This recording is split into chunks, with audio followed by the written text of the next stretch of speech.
আসসালামু আলাইকুম প্রিয় ভিউয়ার্স, আপনারা দেখাই আর আমার ইনডোরের কিছু গাছ রে আবার আমি আউটডোর আনছি রোদ হওয়া লাগি। বাইরের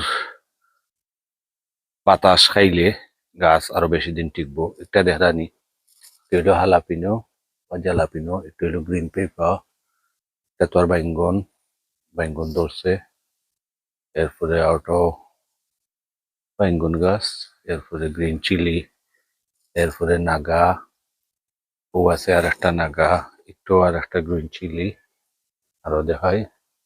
ওদের একটা নাগা, একটু একটা নাগা গাছ, একটা নাগা গাছ ও আছে, আরো চিলি ও আর একটা গ্রিন চিলি।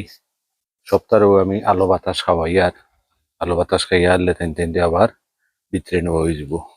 এ পর্যন্ত সব ভালো থাকুকা, সুস্থ থাকুকা। ইনশাল্লাহ পরবর্তী ভিডিওতে আবারও দেখা হইব। আসসালামু আলাইকুম।